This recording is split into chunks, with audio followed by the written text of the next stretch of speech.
Meeting is now in session. We'll start with the Pledge of Allegiance. I pledge allegiance to the flag of the United States of America and to the republic for which it stands, one nation, under God, indivisible, with liberty and justice for all.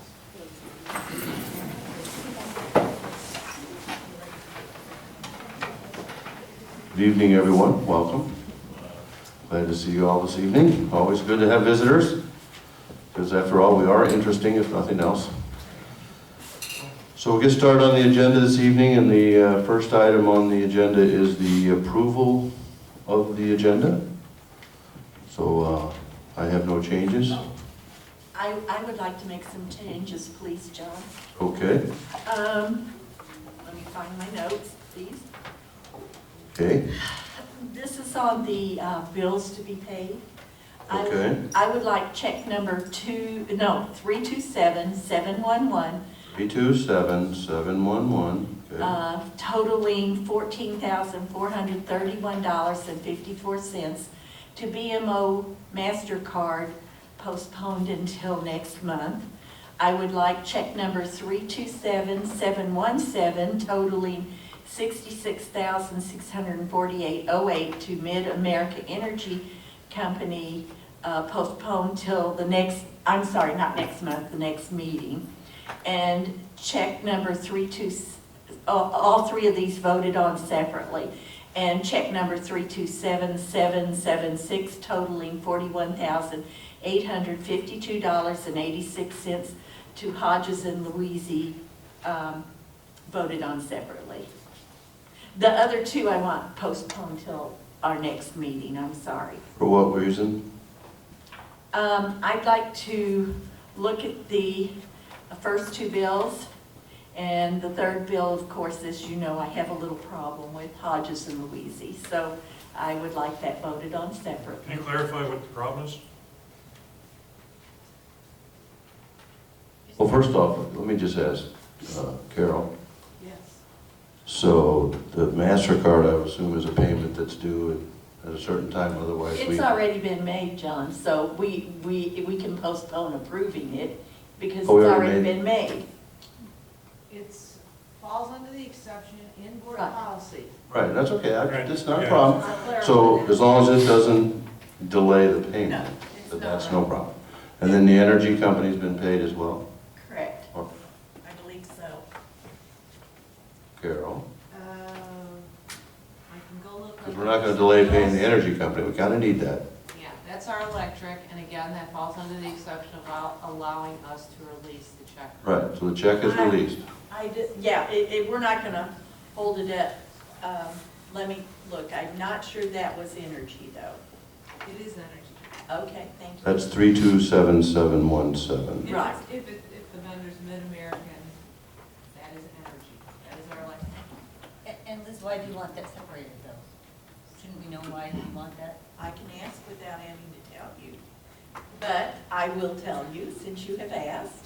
We don't have to let you either, so there you go. But anyway, go ahead, let us know. I don't remember approving Mid-America Energy, and I am shocked by the amount we are paying BMO MasterCard. It was Mary Perry Bates MasterCard, I'm sure she's turned it in, but I would like time to review the bill, that's all. Did you go in and review the bills? Mike, I did not have time. I was at the Thank doctor's you. office yesterday Okay, and I just- today I with just- I grandchildren. didn't ask why, I just asked if you went to review the bills. Thank you. The check was cut 727 For energy? for energy. And that would have been for our service for June 10th to July 10th. So it's the electric bill, is that what you're saying? Yes.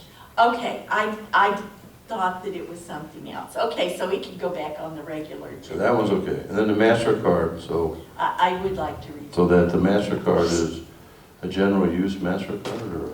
We have one district credit card, that Dr. Bates had, and that would be, we use it for purchases for the district that cannot be purchased on a purchase order, or sometimes the conference hotel rooms, things like that. Okay. But I it's, just want to review it, that's all.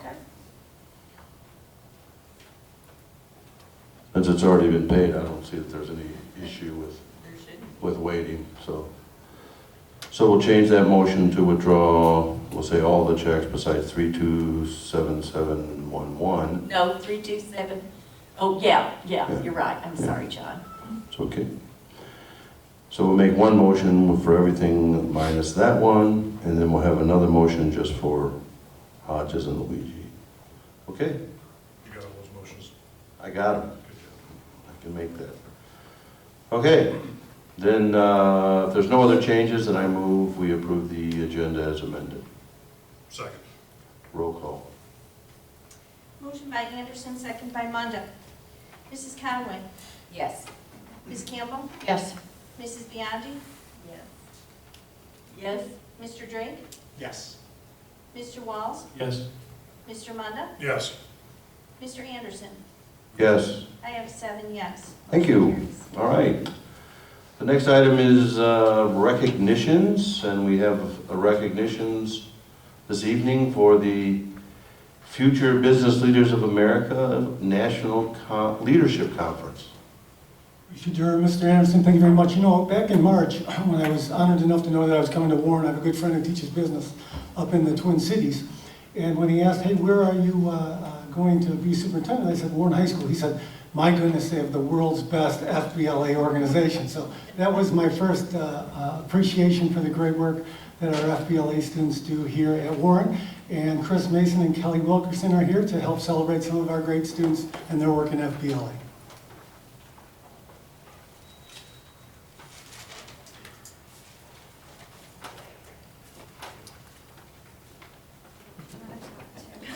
Oh, yeah. Come on up. Would you like to talk to? And back.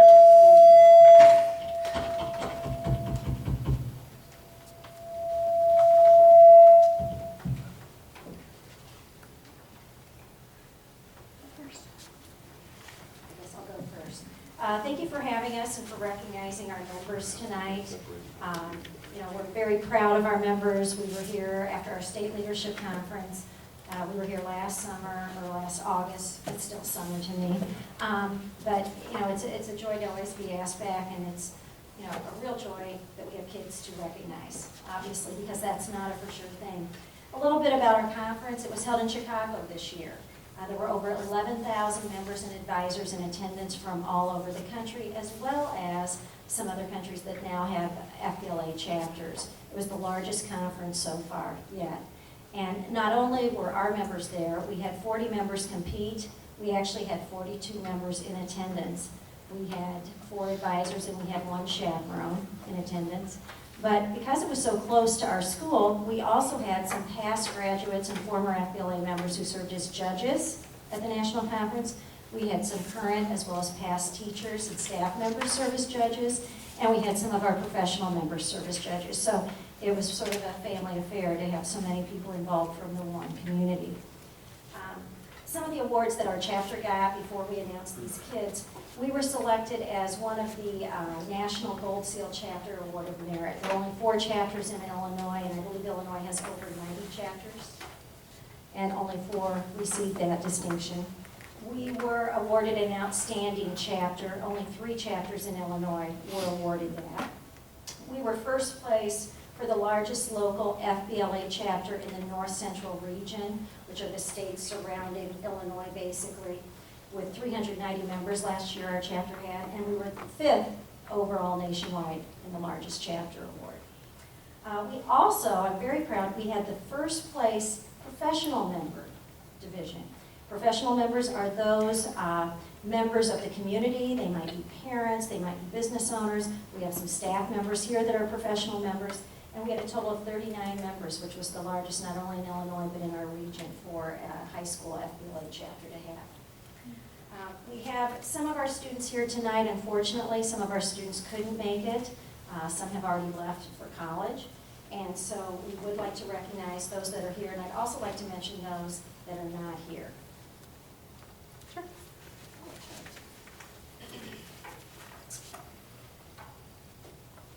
Okay, first place. And Chris already mentioned how big this conference was, over 11,000 people in Chicago. And we had a first place winner, Jeremy Herzog and Cameron Kern, public service announcement. Jeremy is here this evening. Jeremy, come on up. Come on, Jeremy.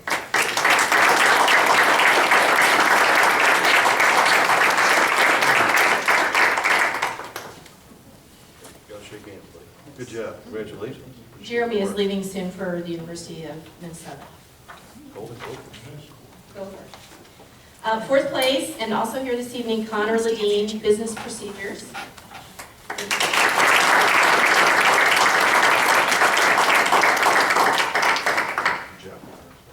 Connor is currently a senior, and he is one of the co-presidents of our chapter this year. Let's see. Ninth place in accounting 2, Luke Jaffe. He's also a senior.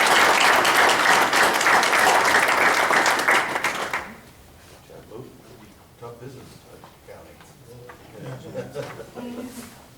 Catherine Radai got 9th place in MOS board certification. She's a sophomore. So I think the last time I was here at the board meeting, we had our Microsoft Office certification kids here. We were talking about the program, I think that was in April, and we had just found out that she qualified for nationals and she ended up getting 9th place. So, and it kind of is a freshman, she's a sophomore now, so that's, I was very proud of her. And wasn't this the first year we did this too? Very first year. Yeah, that's terrific. 10th place, Hannah Freer and Maddie Retzi, digital design and promotion, and both of these girls are currently juniors, and Hannah is also serving as the Illinois State Secretary for FBLA.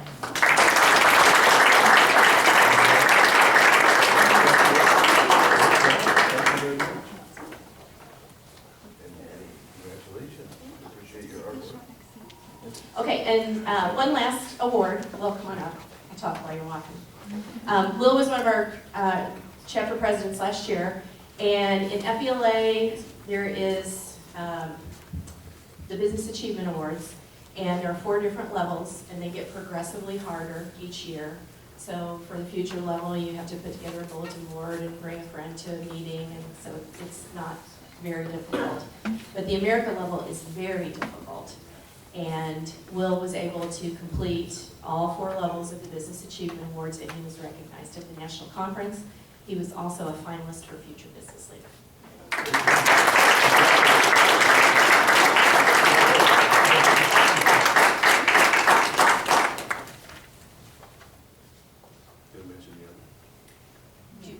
We can. Yeah, Do you want to? it's up to you. Okay, sure. Okay, other people who placed and were not able to be here with us this evening. 5th place, Shruti Condon, Introduction to Parliamentary Procedures. She's currently a sophomore. 5th place, Yamini Bangarasamy, MOS Excel certification. She's on her way to University of Illinois Chicago. 6th place in Community Service Project, Dara Shukla and Evan Mutel. Dara is headed to Indiana University and Evan is headed to Marquette. And I don't know if you're familiar with their community service project. Last year, they were working with the Book Bridge, which is located in Grace Lake, and they did a book drive, so very successful project. 6th place in sales presentation, Neelan Ballou, who has taken off for Illinois University.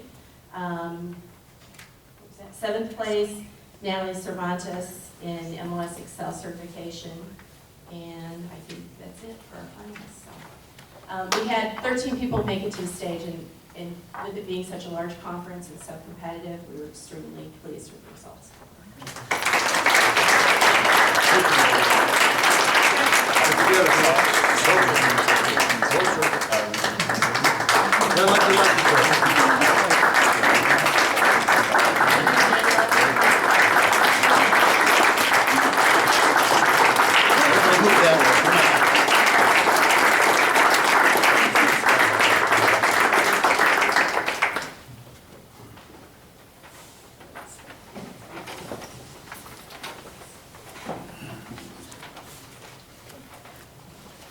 Congratulations, good luck. Thank you.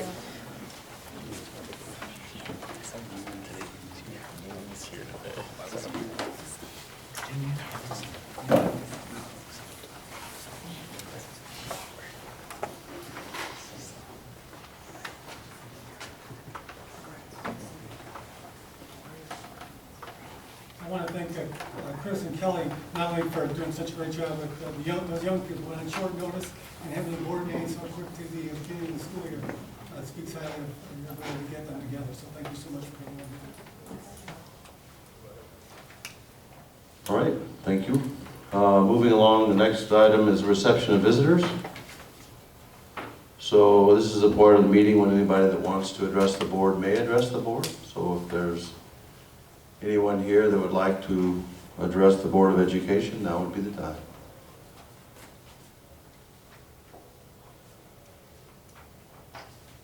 Okay, we'll move right along.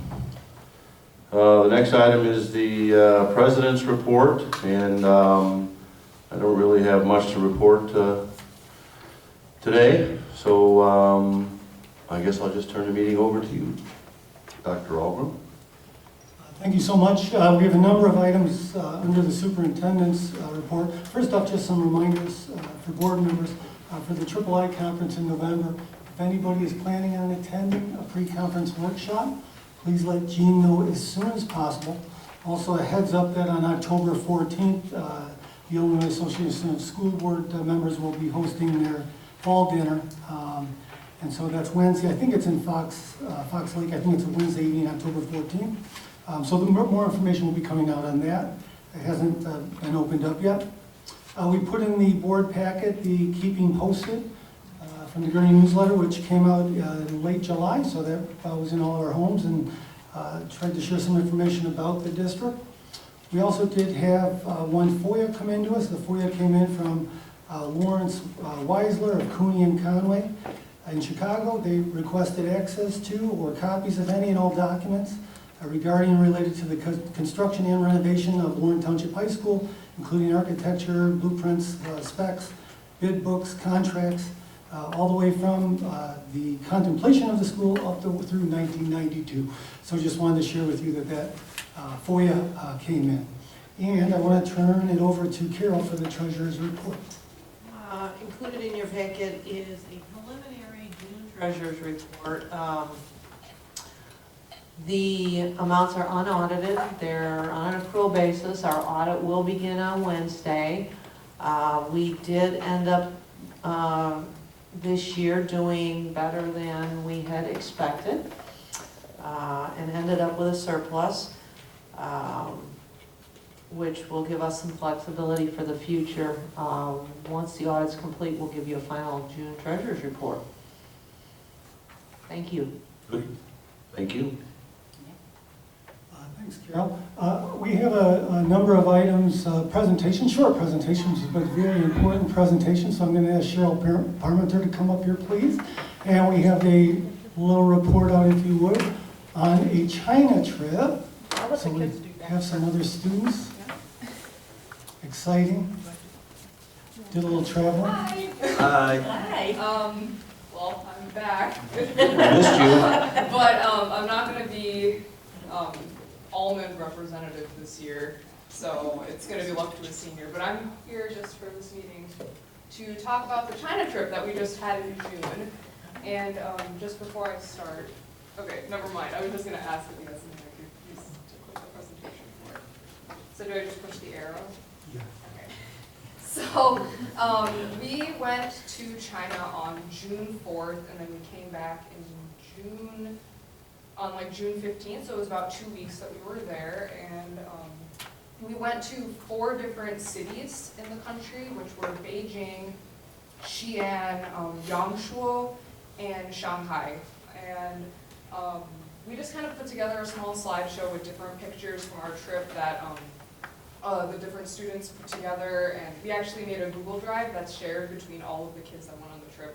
And then we all uploaded our pictures, and we just kind of picked out which ones were kind of the highlights, and we're really excited to share it with you. So I guess I can just get started with Beijing. So these are the different locations that we visited in Beijing.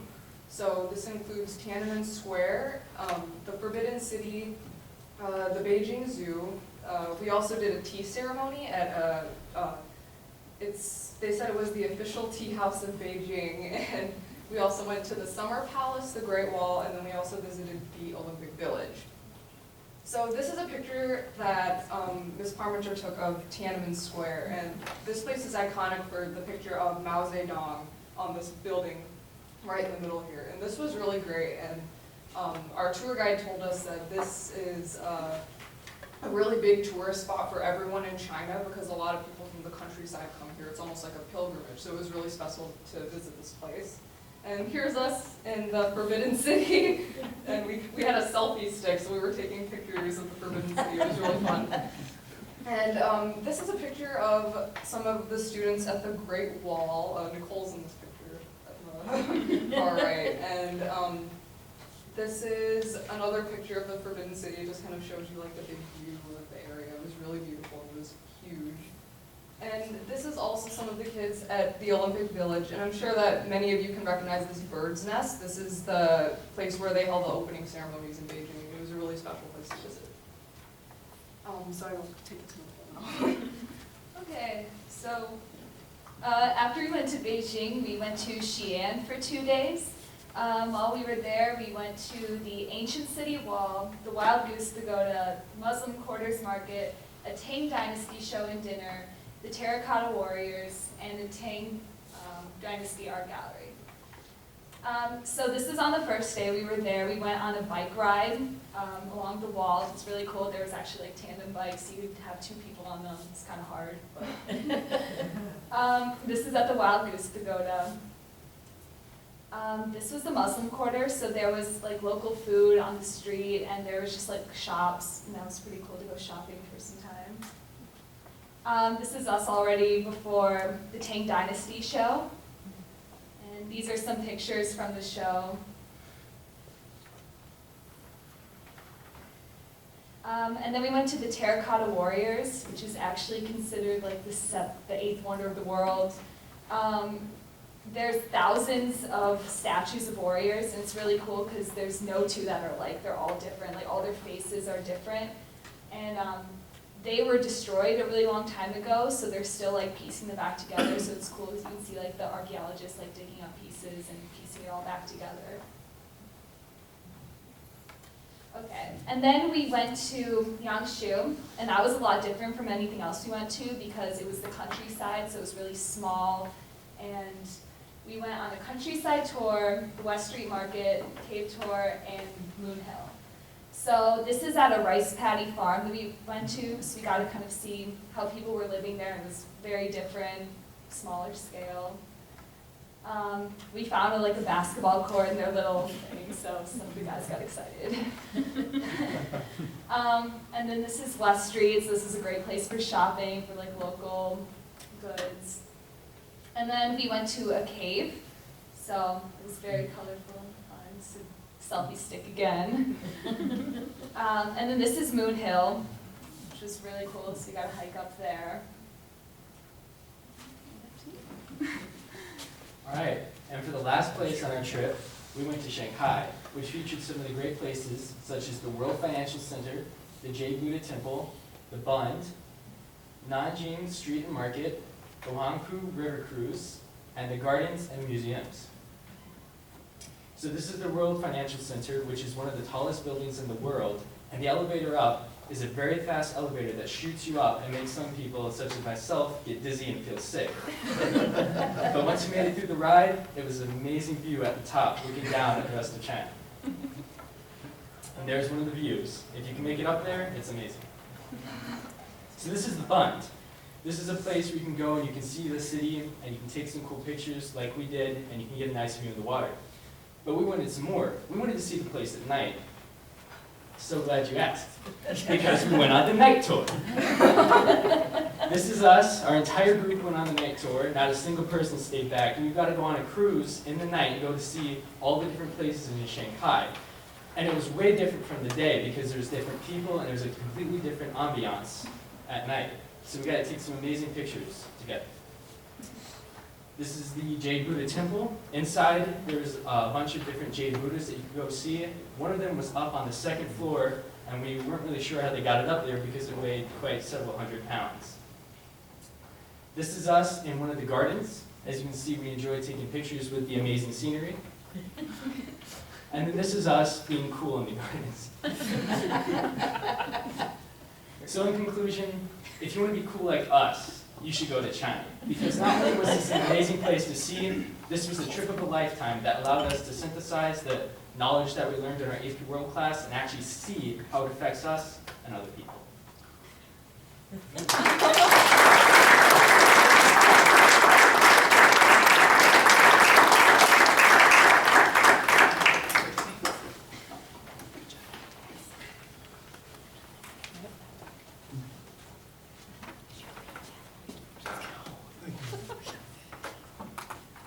There's also, the board's aware, later in the board agenda, there's an action item for a trip in 2 years, I believe.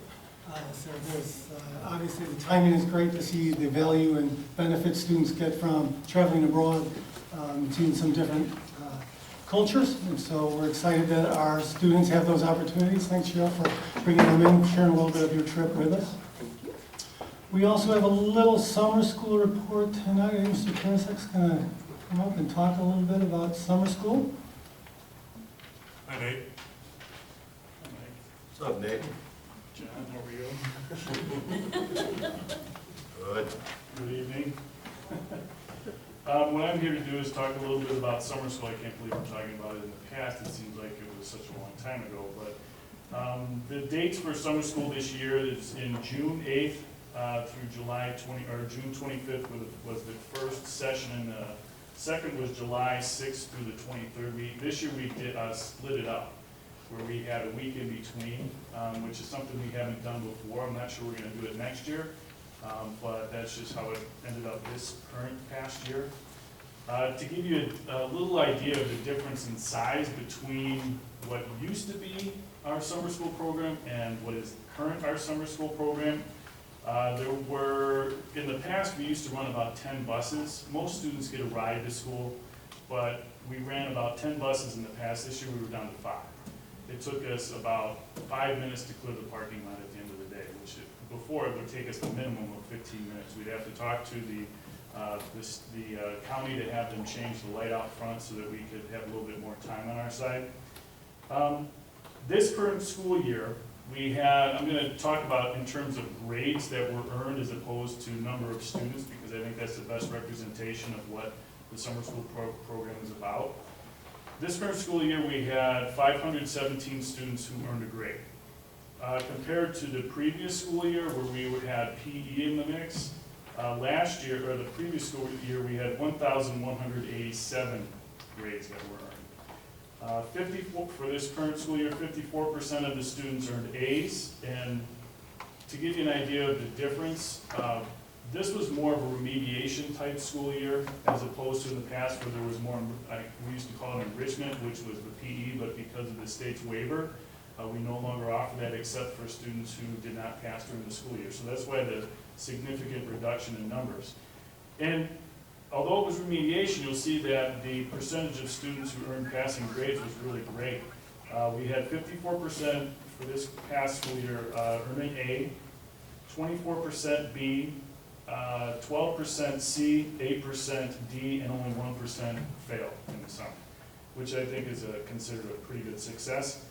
The previous school year, where we included PE, we had 73% students who earned an A, but I think that's because I think those numbers are a little bit inflated because of PE. No offense to anybody. 17% of students earned a B, and 6% of students C's, 3% a D, and 0.4% students earned F's in the previous school year. This year we also, because we were trying to make sure that it was cost effective, because our summer school program is run on a tuition basis. We don't try to draw funds from the general fund. For classes, we felt it was important for students to be able to earn a grade during the summer if they had failed during the regular school year. And in order to do that, we needed to run as many sections as possible. And to do that, and be financially responsible, we offered some A-plus classes, because we normally would have run, because of the previous years with the number of students who were taking PE, we could hire more teachers that way, but because we didn't have that revenue and income, we had to kind of change the way we thought of how we were going to offer the program in the summer. So as a result of that, classes that would normally be offered with a teacher, that were small numbers, we combined those into an A-plus classroom.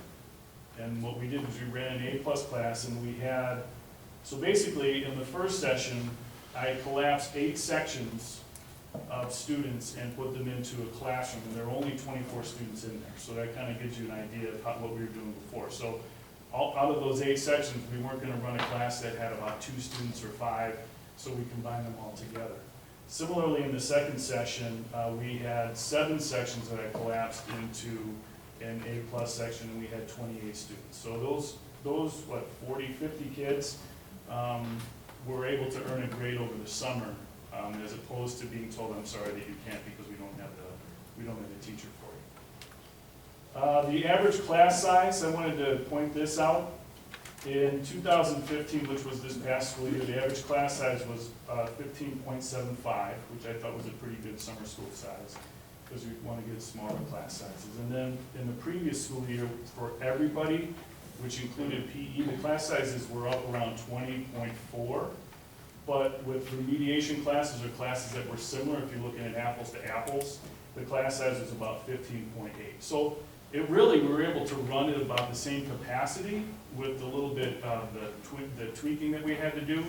So I thought because of that, we had a pretty successful year. So that's the report. Thank you. Nate, can you explain for the public what A-plus classes are? Oh, sure. Thank you. The A-plus class is a program. It's a computer-based program where students are able to take a class here. It's housed in our own servers. And if they need to take a U.S. history class, they're able to take it online. It's done individually, and it's self-paced. So they're able to do it that way. But it's all online, and it's self-paced. They have to read.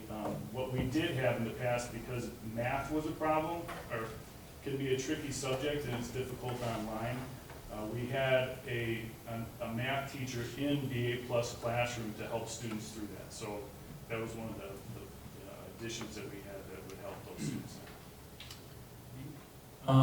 Thank you for your efforts, and thank you for what you do. You insinuated that this summer you did it in 2 different time frames, and you might not necessarily do it next time. What was it about this that you might not consider doing it again? I think it was, well, the reason why I wouldn't like to do it again is because there was a little bit too much time in between, I thought. What we thought would happen is we would get more students enrolling.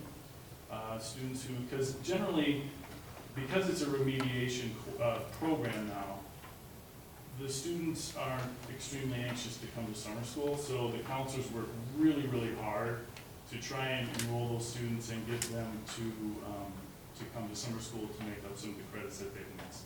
We thought maybe in between sections or sessions that we would get more students that would be able to participate.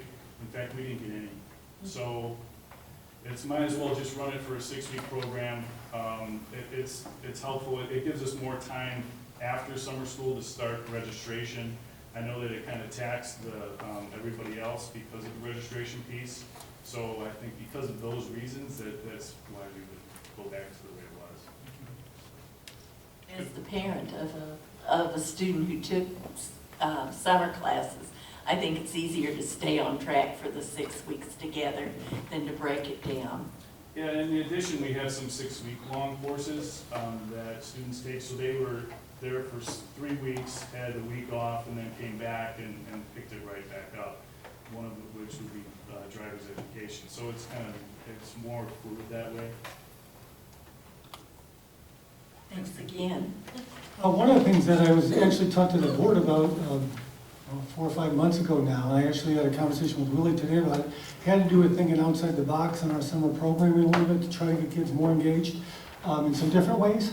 And so Willie and I had a great talk today, and what we realized was the strategic planning process will be a great time to probably bring that out again and do some planning to try to make sure that kids have opportunities to become engaged in the summer, regardless of the credit need, just to make sure kids are engaged in school. Michelle, are you ready to come up and give our annual report on our Achieve program? And Greg, and who else is coming?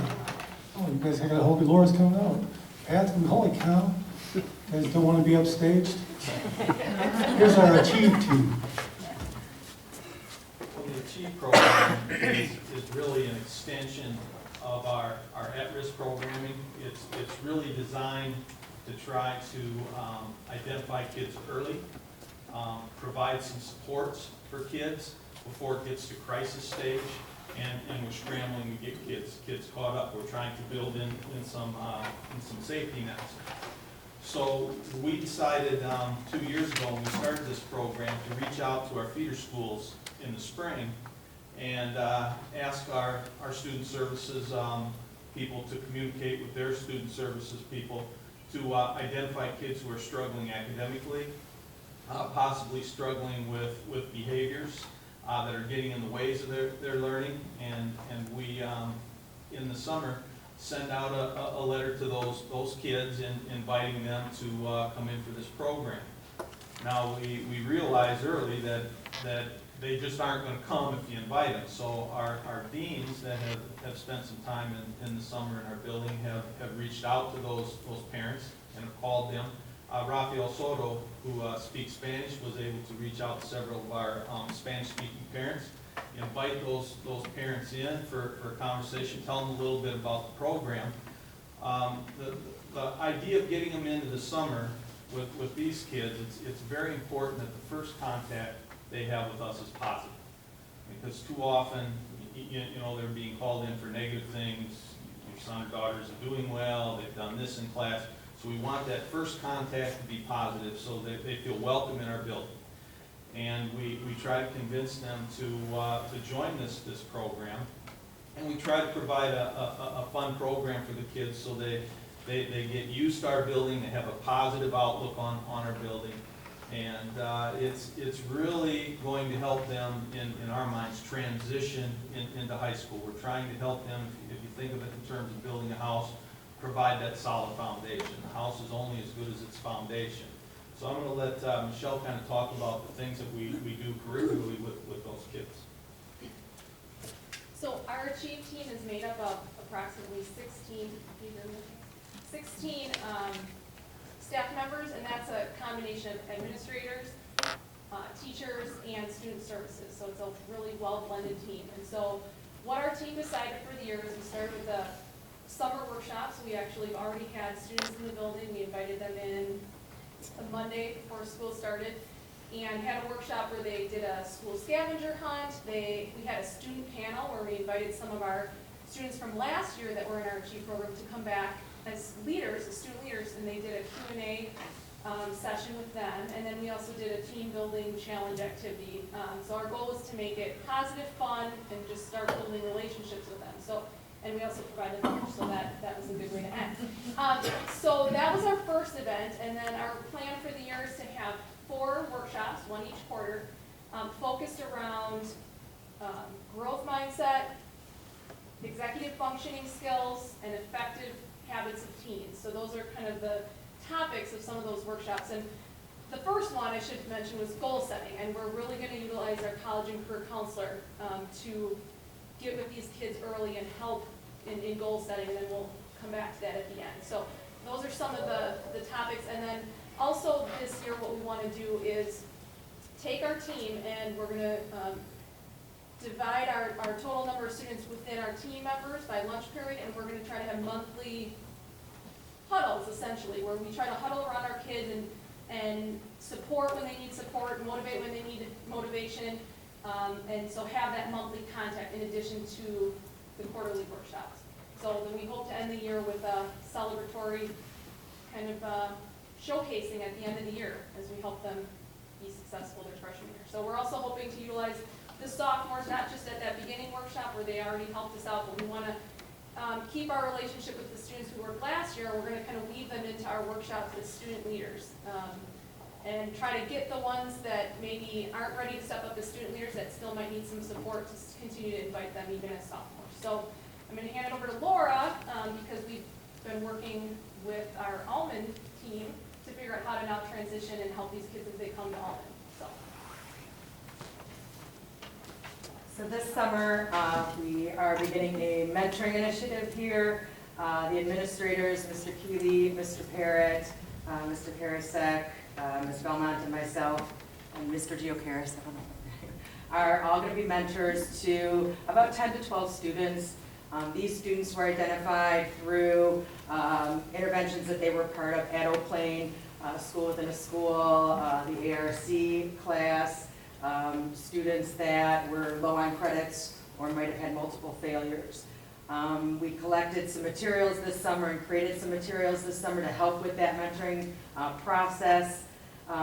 Each mentor will basically look to be a source of encouragement for the academic achievement and personal development of these students. We'll work on identifying short-term goals and long-term goals, both academically and personally, and then get them started on really connecting with what they're going to do after high school. Sometimes they don't have real clear plans, and we want to start getting them to think right away, junior year, what am I going to do next? So that they can see a connection between school and post-high school. We have started contacting the parents of those students, bringing them in to kind of talk to us about the program, get to meet us, help us with identifying some strengths and needs for their students. We also are starting a committee that will meet throughout the year to look at how we can expand the program. Like Michelle had mentioned, they have workshops over at Almond.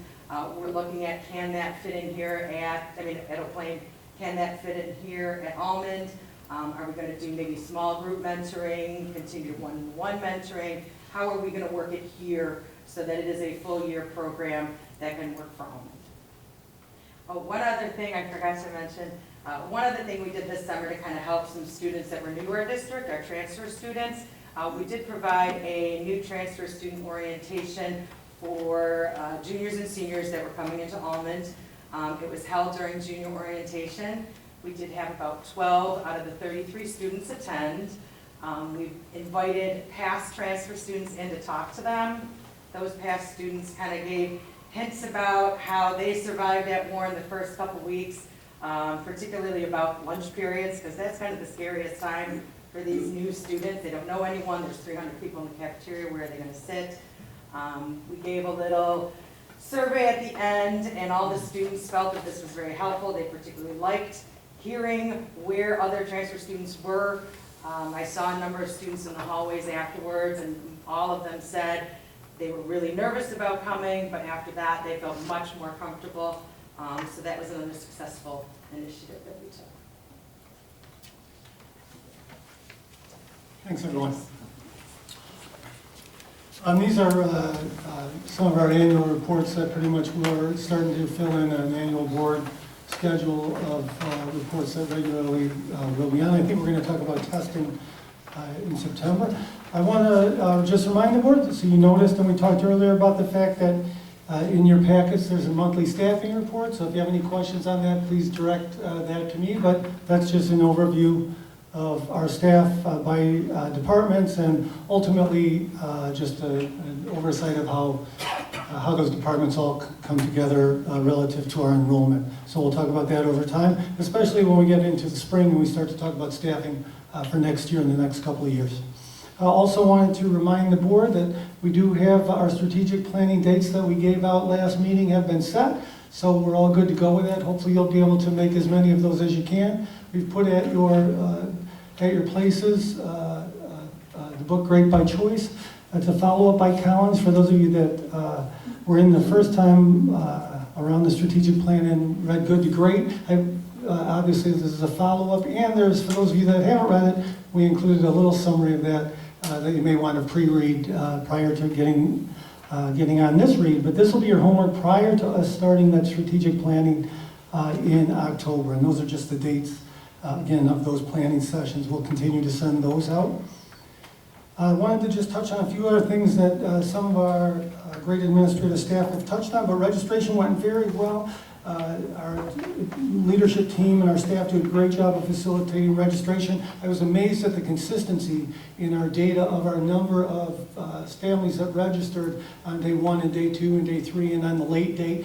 We have a really good grasp of how many of our families are coming in each of those days, and as a result, I think that our team has set up a nice process. So I think our families were able to get through very quickly, and that's great because we also were able to administer Chromebooks to over 4,000 kids this year, and they were very excited about receiving those at registration.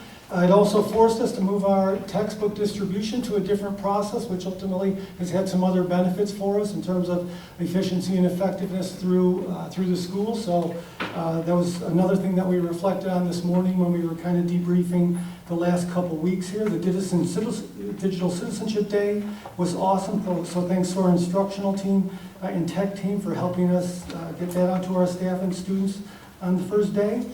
We're down to 14. I was a few weeks or a week or so ago, I was telling the board that we were at about 300 of our seniors that still had yet to have the meningitis vaccine that's required. And now, Mr. Keeley, how many are we looking at? 14. 14. So that's great work by your staff sending the message to those families that we didn't want to have to exclude them.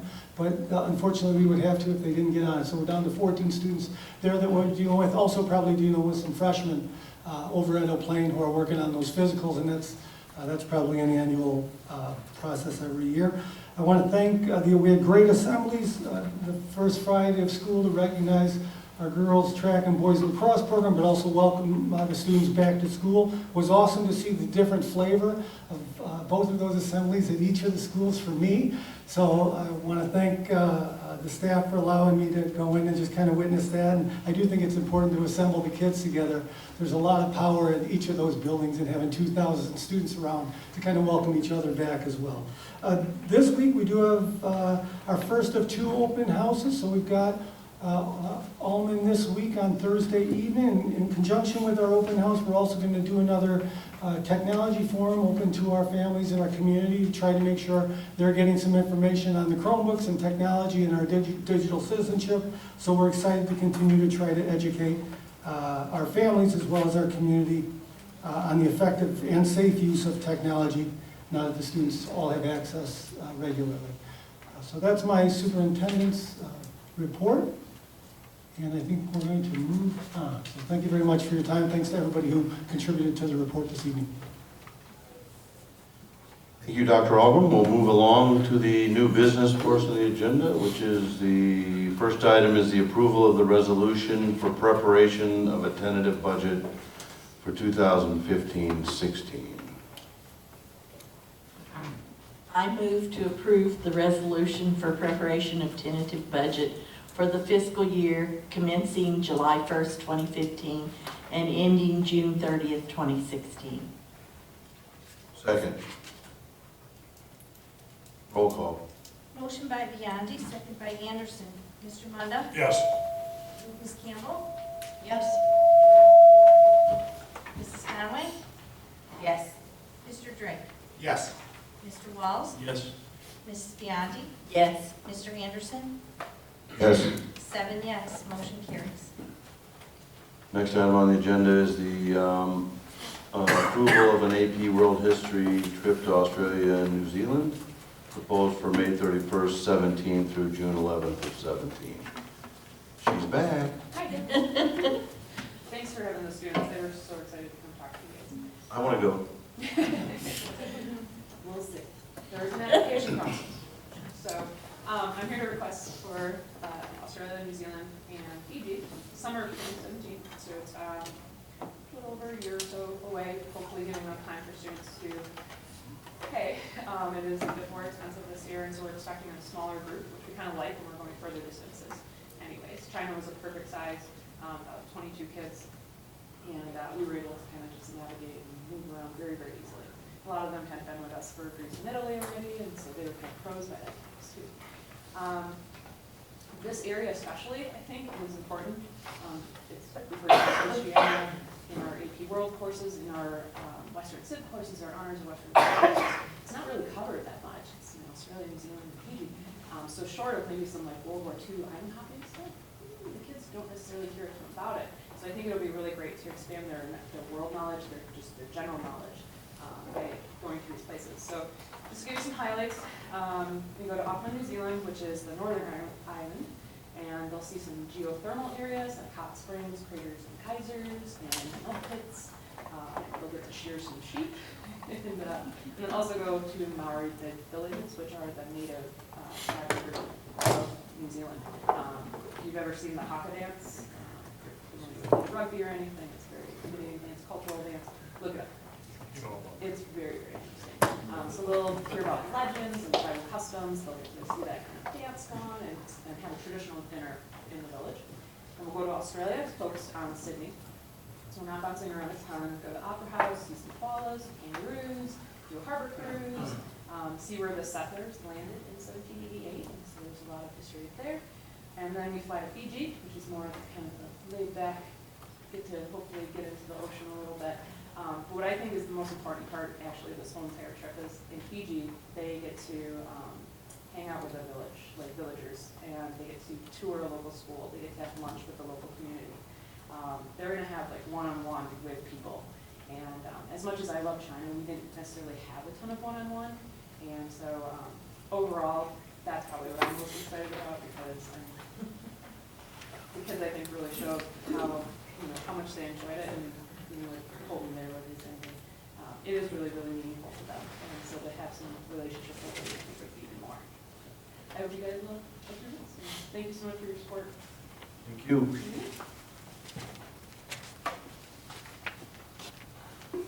Okay, so if there's no questions, then we need a motion. I'll move to approve the AP World History Australia and New Zealand trip proposal for May 31st, 2017 through June 11th, 2017. Second. Roll call. Motion by Munda, second by Walls. Mrs. Conway? Yes. Ms. Campbell? Absolutely, yes. Mrs. Biondi? Yes. Mr. Drake? Yes. Mr. Walsh? Yes. Mr. Munda? I want to think about it. But okay. Yes. And Mr. Anderson? Yes. Even though she said I couldn't go, it hurt my feelings. 7 yes. Okay, next item is the bills. So I have this figured out here. So I move to approve the payment of the bills for 08-18-15, except check 327711 and 327776 in the amount of $2,076,631.74. Second. Roll call. Motion by Anderson, second by Munda. Ms. Campbell? Yes.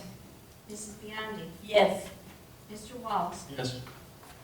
Mr. Drake? Yes. Mrs. Conway? Yes. Mr. Munda? Yes. Mr. Anderson? Yes. Motion carries, 7 yes. Okay, then I move to approve the payment of check 327776 for $41,852.86 to Hodges and Louisi. Second. Roll call. Can we have discussion? You can say whatever you like. I just would like to tell, there's different board members here today from the first time I brought up my issue with Hodges and Luigi. When I first served on the Woodland School Board, I was elected in April 2009, and in approximately the summer of 2010, I and board member Terry Hall, she's still a current board member at Woodland, discovered that Hodges and Luigi had in one instance with one case overbilled the taxpayers over $10,000. And we believed there were others, but there was one incident, one case, and that was the start of a number of things that Terry and I said was legal malpractice. So I do have an issue with them. Woodland is our largest feeder school. Those taxpayers are also our taxpayers. That's history. Current, the bills, this is about over $40,000. And we are paying in these bills for a current instance with this district where Hodges and Luigi, on an incident that involved a personnel issue, withheld material evidence about a material witness and withheld it from the board. Now, they are the board attorney, and I have an issue with that. I think it's illegal. I also think that's malpractice. Secondly, tonight, I discovered earlier this week and brought to the board's attention tonight that there was an amendment to the Open Meetings Act that went into effect January 1st, 2015, that was never brought to the board. This law firm, we're the client. They didn't bring it to our attention, and it impacted some things that went on in closed session since January 1st, 2015.